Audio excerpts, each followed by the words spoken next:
하나님의 말씀 지난주와 똑같습니다. 요한복음 3장 31절 말씀,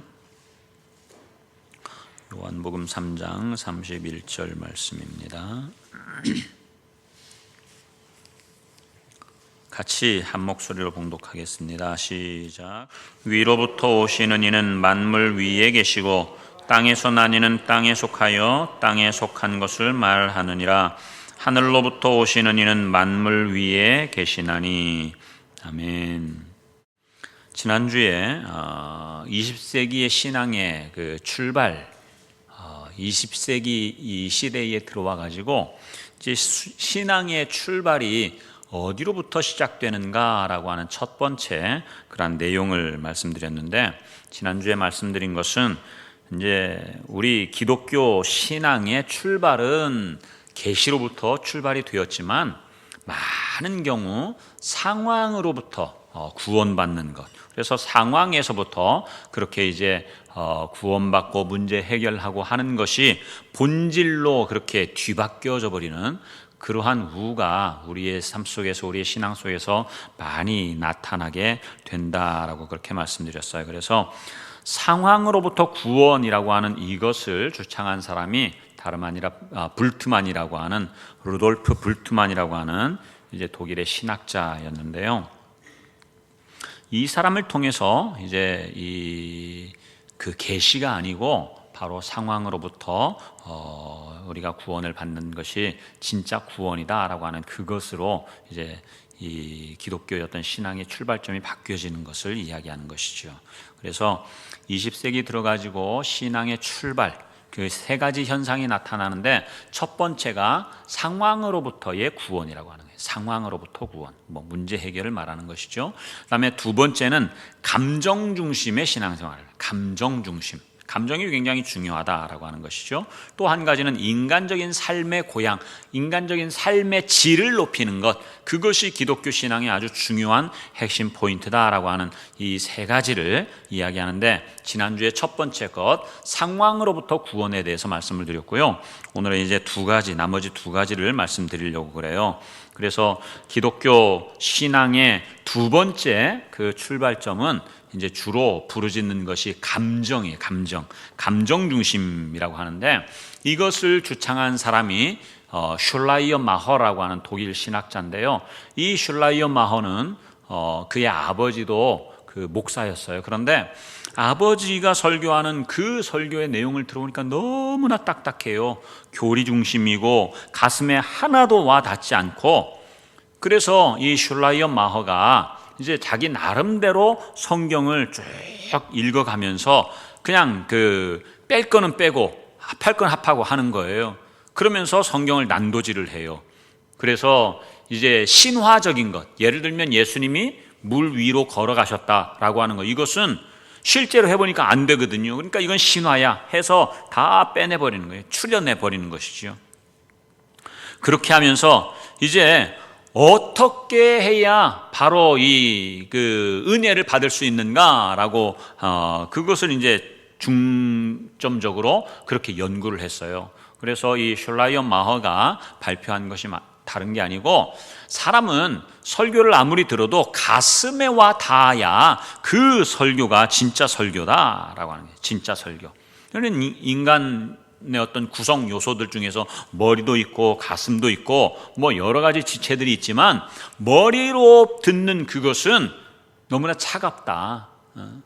그래서 진짜 가슴에 와 닿아야 그것이 정말 온전한 설교고, 그래서 이 가슴에 와 닿는 것을 감정이라고 이야기를 하는 것이지요. 가슴에서 뭔가 뜨거워져야 헌신도 하고 선교도 하고 무언가 할 것이 아니냐라고 하는 거예요. 일견 이 말이 굉장히 맞는 것 같아요. 우리가 은혜를 받아야 움직이지요. 은혜를 받아야 뭔가 해도 할 것입니다. 그래서 이 슐라이어 마허가 어떤 그 이야기를 했느냐면, 절대 의존의 감정이라고 하는 이 말을 사용하게 돼요. 신앙이란 무엇인가? 신앙이라고 하는 것은 내가 절대적으로 의존하는 절대자로부터 오는 감정의 체험이라고 하는 걸, 그걸 신앙이라고 하는 거예요. 그러니까 내가 믿는 신으로부터, 내가 믿는 절대자로부터 오는 감정적인 어떤 체험, 경험을 말하는 것이지요. 그래서 가슴이 뜨거워야 된다라고 하는 거예요. 가슴이 뜨거워져야 된다. 하나님이 일하시는 영역은 머리만 있지 않다. 머리보다도 더 중요한 것이 가슴이다라고 그렇게 이야기를 합니다. 그런데 이 슐라이어 마허는 자유주의 신학의 아버지라고 그렇게 불려요. 자유주의 신학. 우리는 뭐 자유주의 신학과 거리가 먼 아주 보수주의, 또 보수주의 중에서도 이제 개혁주의라고 그렇게 일컫는데요.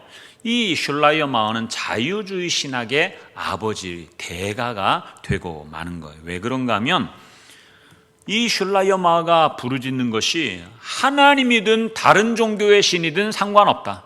어떤 신이든지 어떤 종교든지 가슴에서부터 아주 신성한 감정을 불러일으키게 되면 거기에 진리가 있다는 거예요. 거기에 진리가 있다고 하는 것. 그래서 그 가슴에서 어떤 뜨거운 감정들이 솟구쳐 올라오면 그것이 기독교가 됐든 불교가 됐든 어떠한 종교가 됐든 그것이 바로 진리라고 그렇게 이야기를 하는 것이죠. 그래서 이 슐라이어 마허는 종교다원주의의 그러한 시작점, 출발점이 되는 것입니다. 이 말이 그럴듯해요. 우리 마음이 정말 교회 와가지고 설교를 듣고 가슴이 뜨거워지고 은혜 받고 그렇게 하면 된다라고 하는 것이죠. 그래서 그 이후로 교리 설교는 접어둡니다. 교리 설교는 접어둬요. 그리고 어떻게 하든지 일주일에 한 번 교회에 오는 이 사람들에게 마음을 뜨겁게 해주는 그러한 은혜로운 설교, 감정을 터치해주는 그러한 설교로 해서 위로해주고 따뜻하게 하는 그러한 설교가 이제 본물 터지듯 나오게 되는 거예요.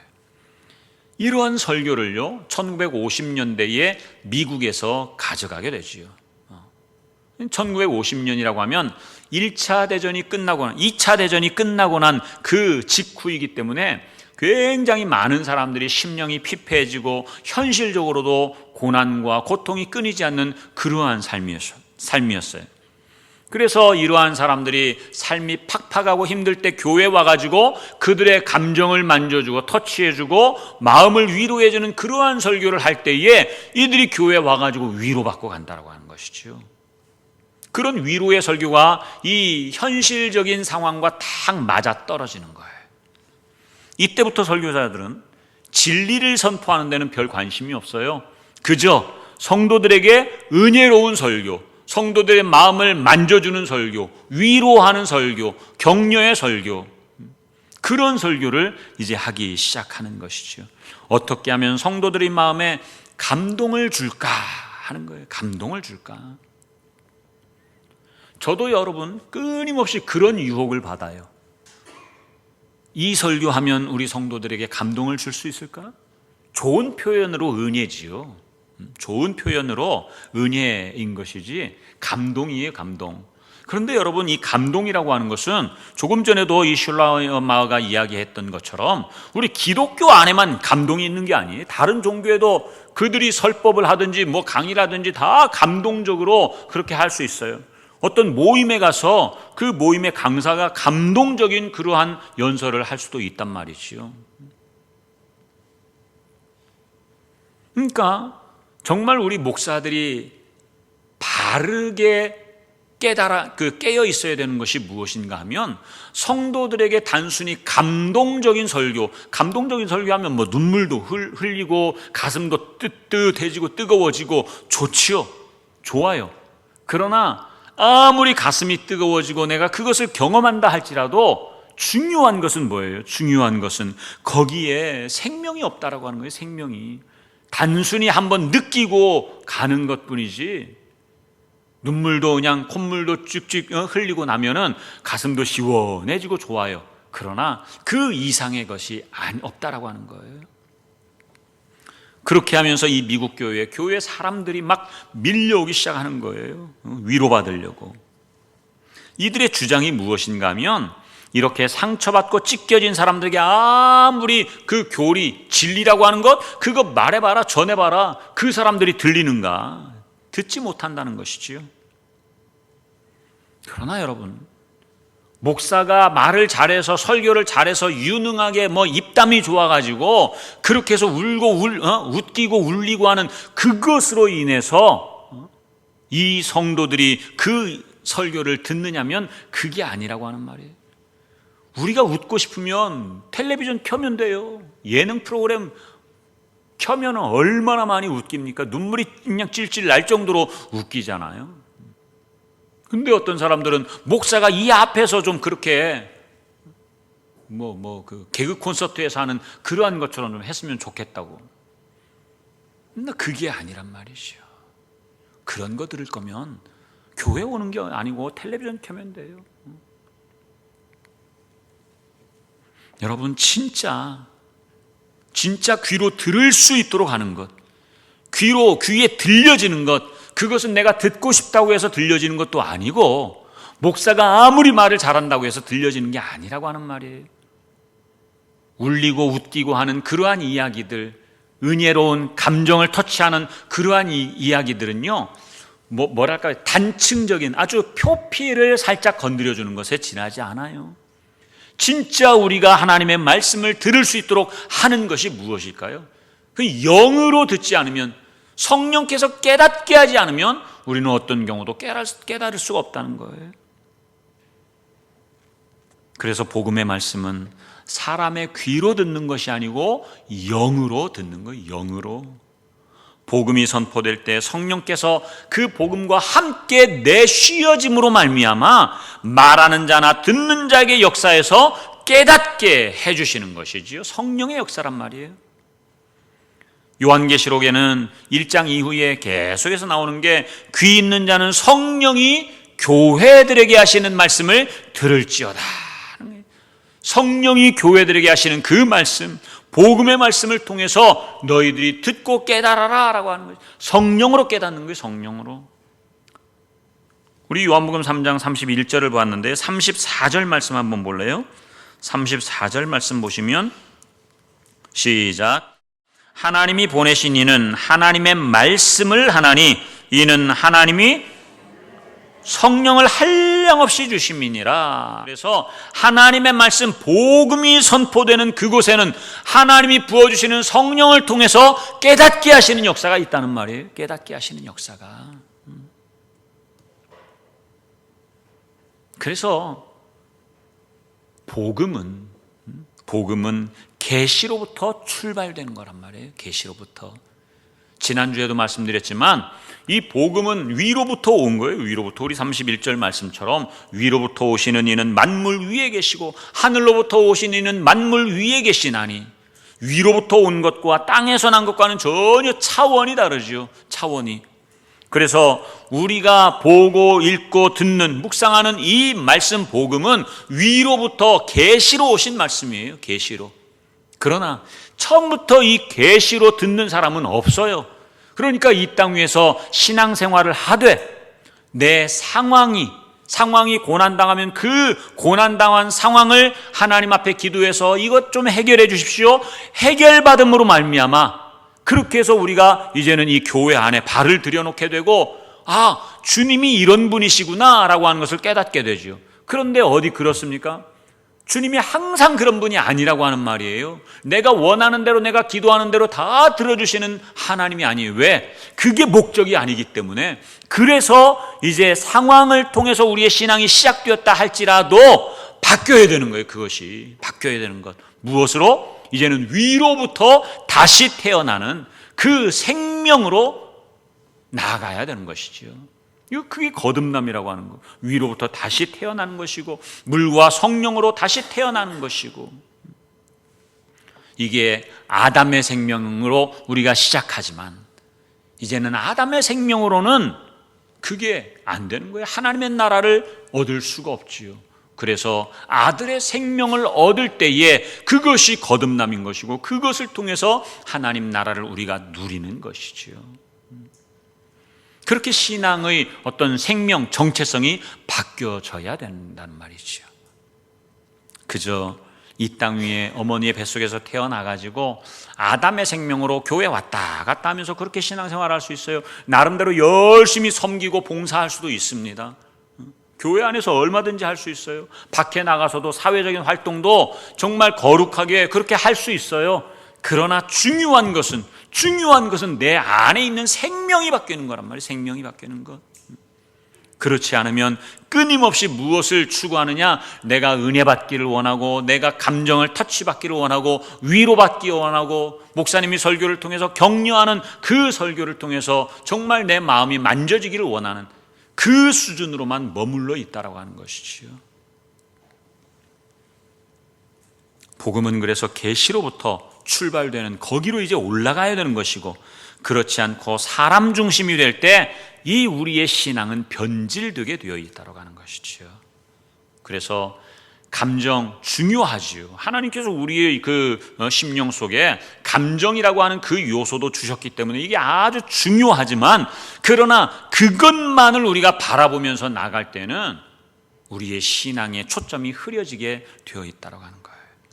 그 다음 세 번째, 기독교 신앙 20세기 들어가지고 기독교 신앙을 좌지우지하고 있는 게 무엇이냐면 인간적인 삶의 질을 높이는 거예요. 인간적인 삶의 고양이라고 하지요. 높이는 것. 이것도 독일의 신학자 포이에르바흐라고 하는 사람이 주창을 했는데, 이것은 기독교 신앙은 인간 중심의 신앙에서 비롯된 것을 이야기하는, 인간 중심의 신앙, 하나님으로부터 계시로부터 된 것이 아니라고 하는 것이죠.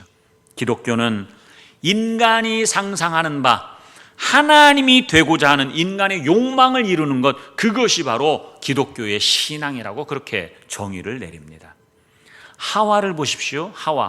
하와에게 뱀이 찾아왔어요. 뱀이 하와를 유혹할 때에 뭐라고 유혹합니까? 창세기 3장 5절에 보니까 네가 이것을 먹는 날에는 네 눈이 밝아져 가지고 어떻게 된다고요? 하나님과 같이 될 거야. 거기에 혹하는 거예요. 하나님과 같이 된다고 하니까 우리 사람에게는요, 그 감춰진 그 마음 속에 그러한 정욕, 그러한 탐심이 다 있는 거예요. 하나님이 되고자 하는 그러한 마음인 것이죠. 그래서 골로새서 3장 5절 말씀인가요? 골로새서 3장 5절. 골로새서 3장 5절에 보면 땅에 있는 지체를 죽이라. 곧 음란과 부정과 사욕과 악한 정욕과 탐심이니. 5가지를 이야기하는데 마지막 탐심은 뭐라고요? 우상숭배래요. 우리가 하나님을 섬기고 하나님을 믿고 하나님을 섬기지만 그 안에 내가 하나님이 되고자 하는 원욕이라고 하죠. 근본적인 원초적인 욕심, 그것을 탐심인데 그 탐심은 곧 뭐라고요? 우상숭배래요. 우리 하나님을 믿고 하나님을 섬길지라도 그 하나님을 우상처럼 섬기게 되는 것이죠. 우상처럼, 도깨비 방망이처럼 그렇게 섬기게 되는 거예요. 그래서 이 인간적인 삶의 고향을 부르짖고 있는 이 포이에르바흐의 기독교의 신앙은 무엇인가?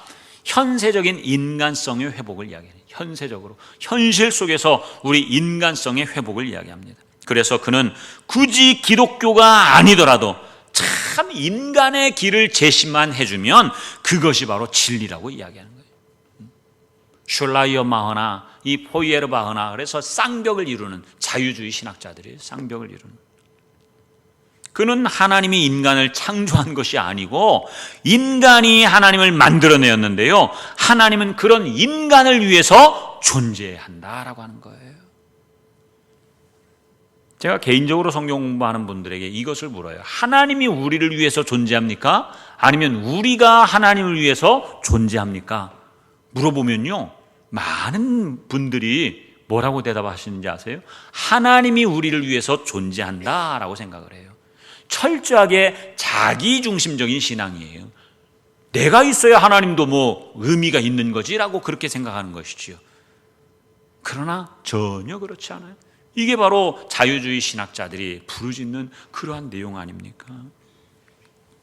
말도 안 되는 소리 같지만 여러분, 이러한 신앙의 모습들, 이러한 신앙의 행태가 어제 오늘 우리 한국의 기독교 안에 얼마나 지금 팽배해져 있는지 모른다라고 하는 말이에요.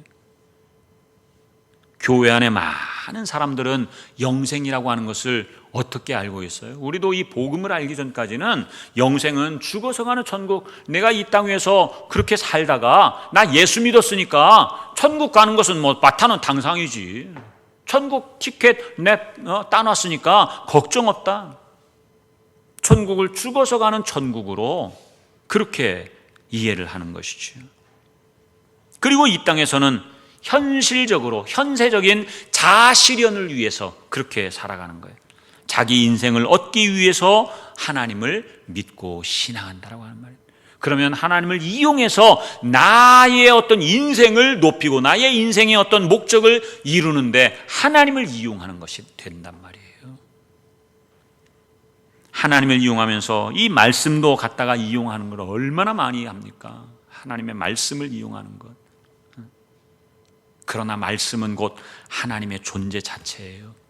우리가 정말로 하나님 앞에서 가장 큰 죄를 짓는 게 뭐냐면 이 하나님의 말씀을 내 맘대로 갖다 이용하는 거예요. 그러니까 우리가 기도할 때도요, 말씀을 먼저 한 구절 두 구절 읽고 나서 기도할 때 정말 조심해야 되는 게, 이 말씀이 우리가 기도하는 그 상황 속에 맞는 기도인지 아니면 나의 유익을 위해서 그렇게 말씀을 갖다가 붙이는 건지 정말 조심해야 되는 것이죠. 말씀은 이용의 대상이 아니에요. 말씀은 이용의 대상이 아니고 향유의 대상이에요. 말씀 그 자체 안으로 우리가 들어가는 것이지 말씀을 끌어다가 우리에게 적용시키는 게 아니라고 하는 말이에요. 그래서 여러분, 말씀 묵상과 일반적으로 하는 큐티의 차이가 바로 그거예요. 큐티 많은 분들이 하지만 이 큐티는 말씀을 내게로 갖다 적용시키는 거거든요. 말씀은 움직일 수 없어요. 하나님 자신이니까. 그런데 이 말씀을 갖다가 내게로 적용시켜가지고 하는 거예요. 이것은 정말 참남죄에 해당되는 거죠. 내가 그 말씀 앞으로 나아가는 거예요. 그래서 말씀이 그렇게 원하는 대로 내 자신을 내어 드리는 것입니다. 예수님께서는 자기 인생을 얻고자 하는 자는 반드시 잃어버릴 것이라고 그렇게 경고를 하셨어요. 요한복음 12장 25절에 보니까 자기의 생명을 사랑하는 자는 잃어버릴 것이요 이 세상에서 자기의 생명을 미워하는 자는 영생하도록 보존하리라 그랬어요. 그런데 사람들은 이러한 말씀에 전혀 아랑곳하지 않죠. 자기의 인생을 얻어가지고 남들 보기에 보라한 듯하고 성공하고 풍요롭고 윤택하게 즐기기 위해서 하나님을 어떻게 해요? 만물 위에 계신 하나님으로 신앙하는 게 아니고 그 하나님을 만물 안에 가두어 버리는 거예요. 그래서 내가 필요하면 꺼내가지고 이것 해주세요 저것 해주세요 한다라고 하는 말이죠. 이런 신앙의 관점은 결국 계시로 시작된 기독교 신앙이 인간의 삶의 질을 고양시켜주고 높여주는 것에 기여하는 하나의 도구에 지나지 않는다고 하는 말이에요. 하나님의 말씀은 도구가 아닙니다. 우리 존재 자체 그대로 그 앞에 나가야 될 하나님이신 것이지요. 이런 관점으로 보면 세상에서 보란 듯한 사람이 교회 안에서도 보란 듯한 신자로 오늘 이 시대에 그렇게 간주되는 경우가 얼마나 많아요. 세상에서 어떤 힘 있고 어떤 권력을 가지고 있으면 이런 사람들은 교회에 와서도 대접받아요. 야고보서에 그런 거 나오죠. 어떤 귀부인이 그 귀걸이에다가 또 가락지에다가 목걸이에다가 옷도 아주 좋은 그러한 옷을 입고 오면 사람들이 그냥 여기 앉으십시오 저기 앉으십시오 하면서 자리도 내어주고 최고의 그러한 대접을 하는데, 거지가 오니까 어떻게 해요? 너는 내 발등상에나 앉아 하면서 여기 앉든지 네 알아서 앉아. 누가 사람을 판단할 수 있느냐라고 하는 거예요.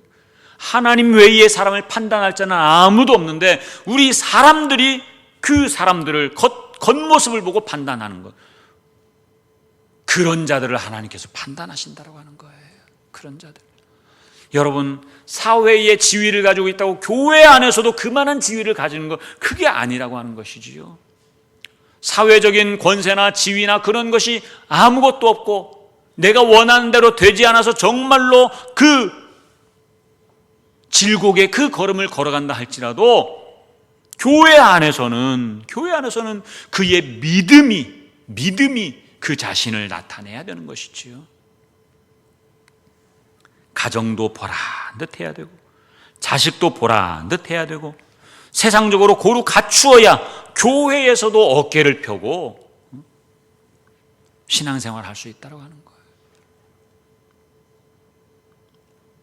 자신의 삶이 보란 듯하지 않고, 자식이 보란 듯하지 않고, 사업이 성공하지 않으면 신앙이 없는 것처럼 판단되는 것. 그렇게 생각하는 자기 자신에게도 문제가 있지만 그것을 이상하게 바라보는 성도들에게도 문제가 있는 것이지. 우리 늘 행복한 교회는 부디 사회적인 어떠한 그러한 모습이, 세상에서의 모습이 교회 안에서의 똑같은 모습으로 판단하거나 판단받지 않았으면 좋겠어요. 주님을 향한 그 마음, 그 안에 있는 예수 그리스도의 생명, 그것으로 인해서 누가 판단하지도 않지만 그 안에서 넉넉히 자존감을 가지고 내가 누구냐, 하나님의 자녀가 아니냐, 세상에서는 인정받지 못할지라도 적어도 내가 하나님 앞에서 살아가는 그 자신의 모습이 내 안에 예수의 생명이 있다고 한다면 당당하게 살아갈 수 있는, 당당하게 살아갈 수 있는. 그러면 이런 사람들은요, 예를 들면 국회의원 앞에 가서도 당당하게 전도할 수 있어요. 그런데 겉모습을 보고 판단하는 사람들은 국회의원 앞에 가서는 자기의 모습이 초라하니까 전도하지 못해요. 전도는 누가 합니까? 바로 안에 예수의 생명이 있는 자가 전도할 수 있는 거예요. 예수의 생명이 있는 자가. 겉모습으로 판단하지 않고. 그런데 삶이 보란듯하지도 않고 자식이나 사업이 그렇게 생각되고, 그래서 내 신앙도 별로 없어 라고 판단해버리면 이러한 것은 결국 인간의 탐심과 정욕, 욕망이라고 하는 것이 그 사람의 마음 깊은 곳에, 깊숙한 곳에 그렇게 자리 잡게 되는 것이고, 그것들이 작동하게 되는 거예요. 그것들이. 잘못된 신앙의 출발이 그리스도인들을 무엇으로 만드는가? 괴물로 만들어가는 거예요. 괴물로. 그래서 세상의 걱정거리가 되고, 세상 사람들이 그리스도인들을 염려하고. 여러분, 우리 기독교인이 세상의 관심의 대상이 되는 것은 지극히 당연해요. 영적으로는 하나님의 사람과 사탄의 사람, 그러한 그 두 가지로 딱 그 대별이 되기 때문에 우리 믿는 자들은 끊임없이 세상 사람들의 어떤 그 관심의 표적이 되는 것이지요. 그래서 우리가 뭔가 하나 잘못하면 잘 됐다, 잘 걸렸다면서 그것을 부각시키는 거예요. 어떤 취재를 하러 갔는데 그 집안에 그 안 좋은 일로 기자가 취재를 하러 갔는데 그 집에 십자가가 딱 걸려 있었다. 그걸 막 부각시키는 거예요. 그걸. 그러나 여러분, 악한 일을 하다가 걸려가지고 경찰에 고발이 되거나 걸렸는데 그 사람이 불교인이에요. 불교인이 이렇게 했다, 그런 거 들어보셨습니까? 안 하잖아요. 안 밝혀요. 그런 거는 관심도 없어요. 그런 데는. 그런데 이 사람이 교회 나간다, 기독교인이다라고 하면 그걸 대문짝만하게 밝혀내는 거예요. 왜요? 그 뒤에 숨어있는 사탄의 계략이 바로 그것이기 때문에 그래요. 그것이. 그러니까 우리의 삶의 모든 것은 다 영적인 싸움인 거예요. 영적인 싸움. 그래서 우리가 삶도 하나하나 조심해야 될 필요가 있는 것이죠. 그런데 그러한 삶을 조심하는 것은 다른 게 아니에요. 우리의 안에 있는 이 생명이 바뀌는 것. 내 안에 정말 예수의 생명으로 살아가면 혹여 실수할 수 있지만 그럼에도 불구하고 우리가 넉넉히 일어날 수 있다고 하는, 다시 일어나서 담대하게 아버지께로 나아가면 돼요. 너무 세상의 그러한 이목에 일희일비하고 하면은 우리가 정말 하나님 앞에서 바르게 신앙생활하는 것 할 수가 없어요. 하기가 힘들지요. 그래서 오늘 여러분들에게 드린 이 말씀, 제목은 만물 위에 계신 하나님을 신앙하라 라고 하는 거예요. 끊임없이 우리의 신앙이 만물 아래에서 땅에서 이루어지는 그 무엇으로 평가하고 판단한다고 하면 우리들은 괴물이 되고 만다라고 하는 것이지요. 그래서 참된 그리스도인으로, 그래서 정말로 이 세상을 염려하면서 세상을 위해서 우리가 기도하고 저들에게 가장 좋은 이 복음을 전해서 함께 하나님의 나라를 이루어갈 수 있는 그러한 우리 모든 성도님들 되기를 주님의 이름으로 축원합니다.